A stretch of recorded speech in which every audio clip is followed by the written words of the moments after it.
Next method है factorisation का using identities. ये वाली आइडेंटिटीज़ हमने पहले पढ़ी हुई हैं, ये वैसी ही आइडेंटिटीज़ हैं, इसमें कुछ नया नहीं है जो हमें नया लर्न करना पड़ेगा। जैसे कि a प्लस बी का होल स्क्वायर, ठीक है, इसको किस में लिख सकते हैं खोल के, a square plus 2ab plus B square, और a माइनस बी का होल स्क्वायर को क्या लिख सकते हैं, a square minus 2ab plus B square, ठीक है। इनकी हेल्प से भी हम फैक्टराइजेशन कर सकते हैं। उसके बाद एक आती है a plus B A minus B, जो होती है A square minus B square. इनके कुछ एग्जाम्पल्स करेंगे तभी समझ में आएगा कि इनको लगाना कैसे है, मतलब इनको यूज़ कैसे करना है क्वेश्चन में। जैसे कि फर्स्ट क्वेश्चन उठा लेते हैं, एग्जाम्पल 4 है ये NCERT का, x square plus 8x plus 16, ठीक है। तो अब हमें इसमें पहचानना पड़ेगा कि ये वाली आइडेंटिटी लग रही है, कौन सी आइडेंटिटी लग रही है इन तीनों में से।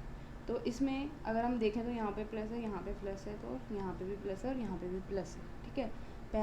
पहला जो a है वो स्क्वायर है और b भी क्या है, स्क्वायर। 16 किसका स्क्वायर होता है, 4 का, तो ये भी स्क्वायर है, ठीक है। अब हमें इसको, तो हमने पहचान लिया कि a x है और b क्या है, 4, ठीक है।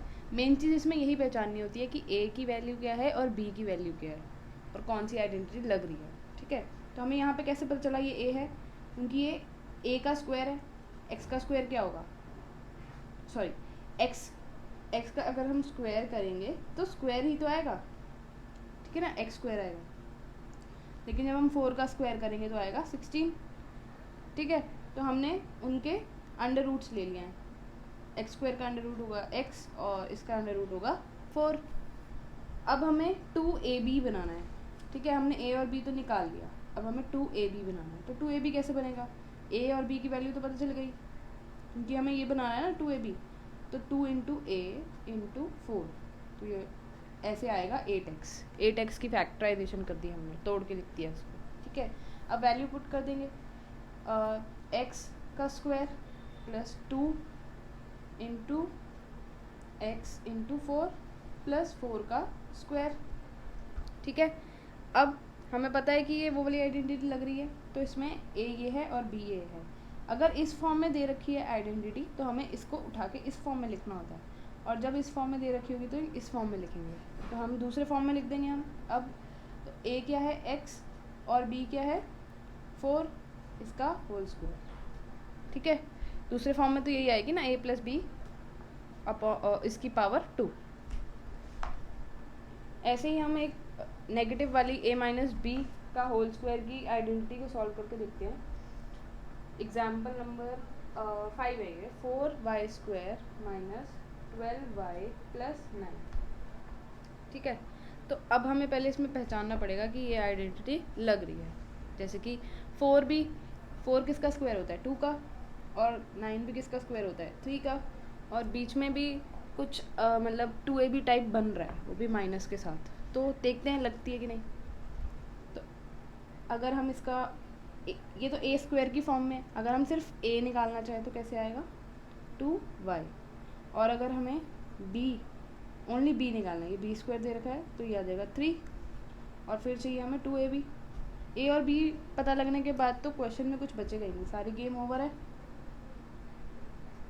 इसको ऐसे लिखेंगे तोड़ के, इसके बाद वैल्यूज़ को पुट कर देते हैं,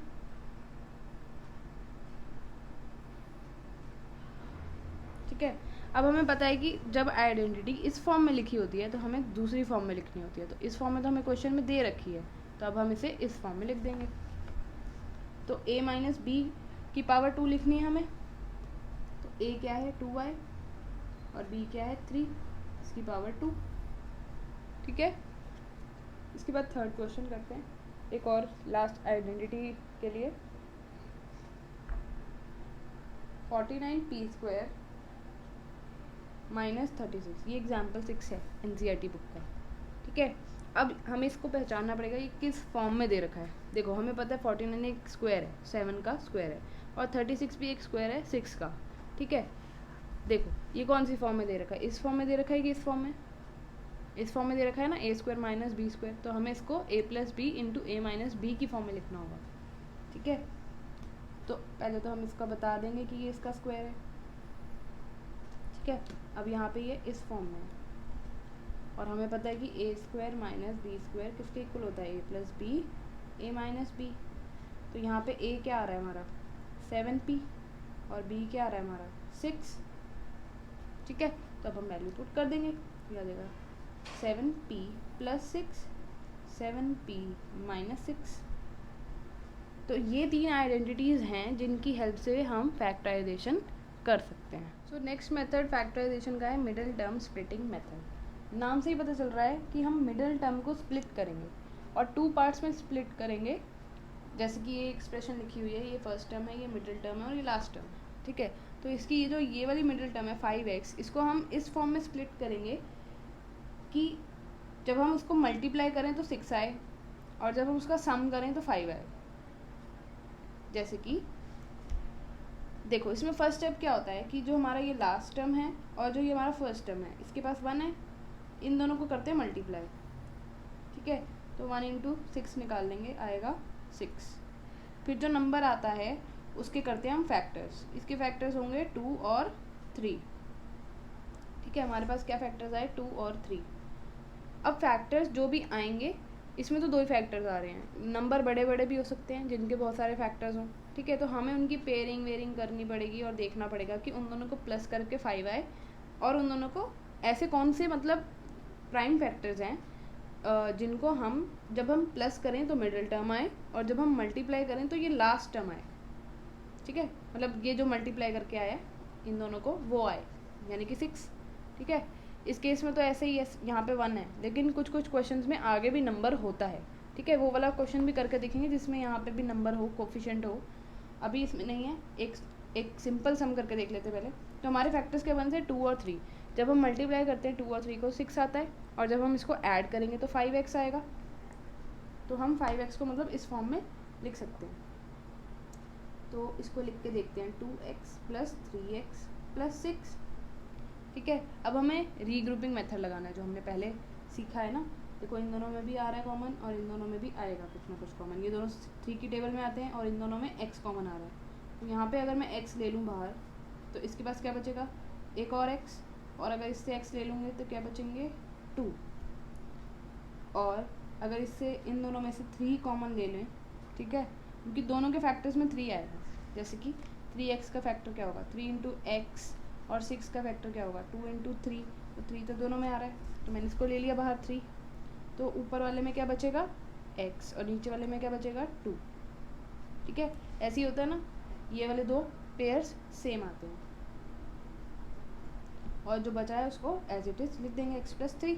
तो इसके फैक्टर्स क्या हो जाएंगे x plus 2 and x plus 3। एक और क्वेश्चन करो। तो हम एक और एग्जाम्पल ट्राई करते हैं मिडिल टर्म स्प्लिटिंग का, जो कि NCERT बुक का क्वेश्चन है, example number 12, 3m² plus 9m plus 6। अब इस क्वेश्चन में अलग क्या है कि फर्स्ट टर्म का कोफिशिएंट 3 है।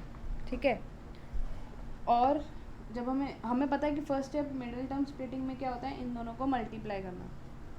तो इन दोनों को मल्टीप्लाई कर देंगे 3 इंटू 6 जो कि आ रहा है 18। और फिर नेक्स्ट स्टेप होता है जो नंबर आए उसके फैक्टर्स बनाना। तो हम इसके फैक्टर्स बना लेते हैं। फैक्टर्स आए हैं 2 इंटू 3 इंटू 3। ठीक है, अब इन फैक्टर्स को इस फॉर्म में लिखना है कि प्लस करके 9m आए और मल्टीप्लाई करके 18 आए। ठीक है, तो बना के देखते हैं। जैसे इन दोनों को ले लेते हैं तो ये आ जाएगा 9, दोनों को मल्टीप्लाई करेंगे तो 9 आएगा और बचा हुआ फैक्टर क्या है 2। तो इन दोनों को मल्टीप्लाई करके 18 तो आ रहा है, पर प्लस करके 9 नहीं आ रहा। 18 आ रहा है ना, पर 9 नहीं आ रहा, प्लस करके तो 11 आ रहा है। एक और फॉर्म में लेते हैं, जैसे कि इन दोनों को ले लेते हैं, उसको अलग कर देते हैं। तो ये आ जाएगा 2 इंटू 3 6 और बचा क्या है 3। तो 6 3 18 तो होता है, और 6 में जब हम 3 को प्लस करेंगे तो 9 भी आएगा। तो ये दोनों केस हो रहे हैं। तो हम मतलब इस 9m को कौन से 2 फैक्टर्स में तोड़ सकते हैं, 6m और 3m।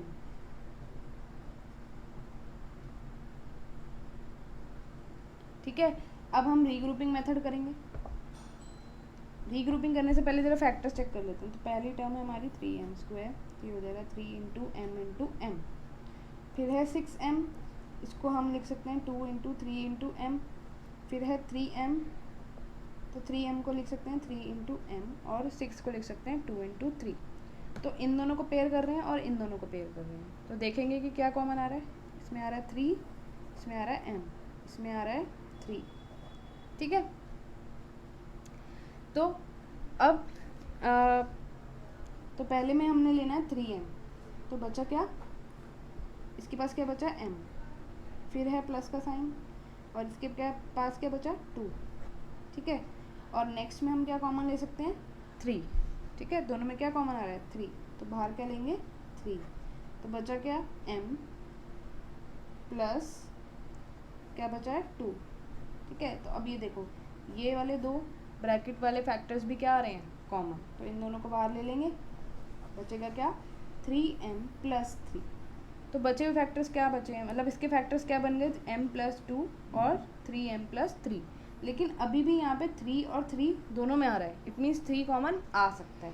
तो इसमें से भी हम 3 को बाहर ले आते हैं, तो बाहर ले आएंगे तो क्या होगा m प्लस 2 इंटू 3 इंटू, इसमें से 3 बाहर लेंगे तो इसके पास क्या बचेगा m, और यहाँ से इससे 3 ले लेंगे तो क्या बचेगा 1। एक तरीके से डिवाइड करके देख लेते हैं, अगर हम 3m को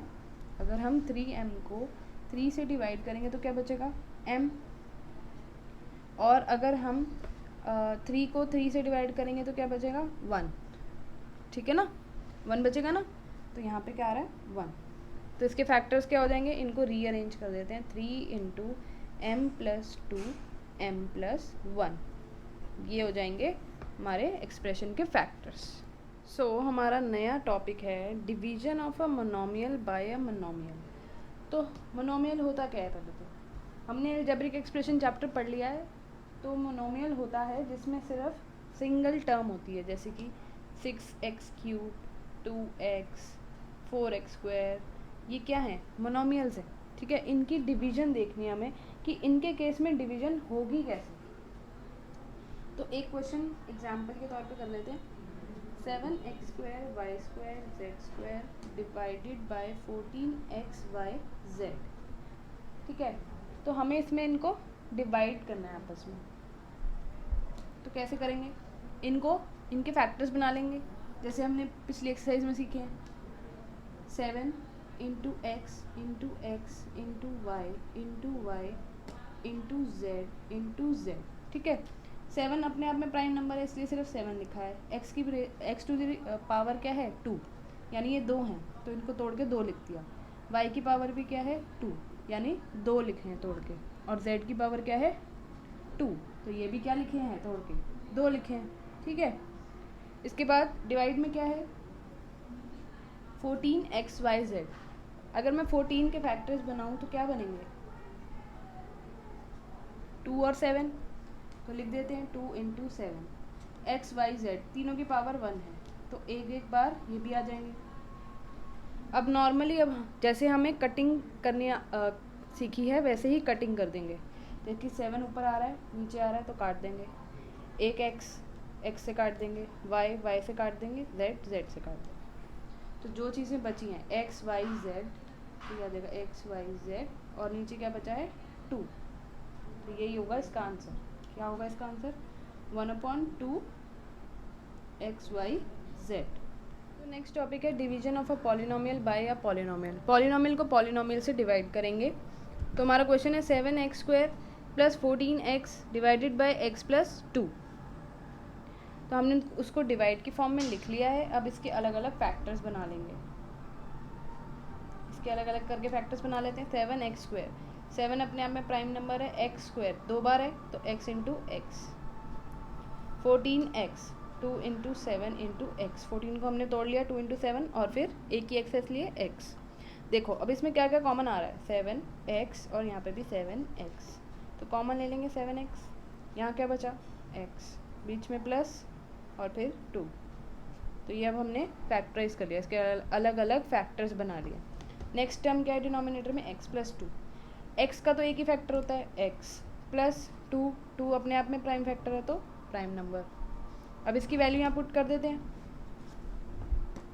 ये आ जाएगा 7x x plus 2 divided by x plus 2, ठीक है। तो ये इससे कट रहा है तो इसे काट देंगे पूरा का पूरा, क्योंकि मल्टीप्लाई में है देखो, और क्या बचा 7x, तो डिवाइड करने पे हमारे पास क्या आ रहा है 7x। तो हमारा नेक्स्ट टॉपिक है division of a polynomial bye a monomial. इसको समझने के लिए हमने एक एग्जांपल ले लिया है 4y cube plus 10y square plus 6y divided by 2y। तो इसको हम डिवीजन की फॉर्म में लिख लेते हैं 4y cube plus 10y square plus 6y divided by 2y। अब इनके फैक्टर्स बना लेते हैं। तो फर्स्ट हमारा न्यूमरेटर क्या है 4y cube plus 10y square plus 6y।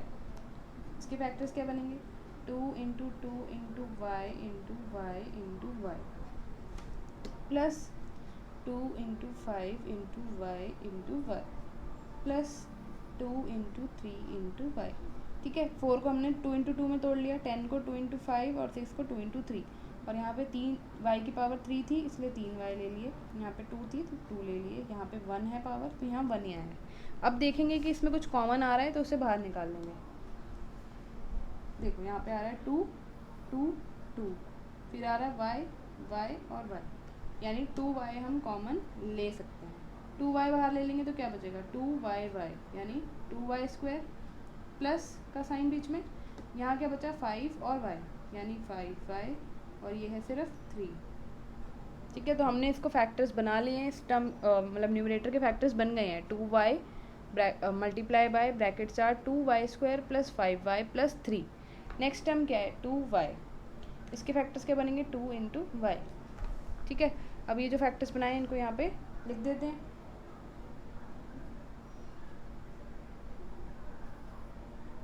Divided by 2y। देखो अब ऊपर भी 2y आ रहा है यहाँ पे मल्टीप्लाई में और यहाँ पे भी 2y आ रहा है, तो ये दोनों आपस में हो जाएंगे कैंसिल और हमारा आंसर क्या आ जाएगा 2y square plus 5y plus 3। तो जब हम इस पॉलिनोमियल को मोनोमियल से डिवाइड कर रहे हैं यहाँ पे तो आंसर आ रहा है ये हमारा क्वेश्चन आ रहा है। Thanks for watching my video. Please like share and subscribe to my channel and don't forget to press the bell icon.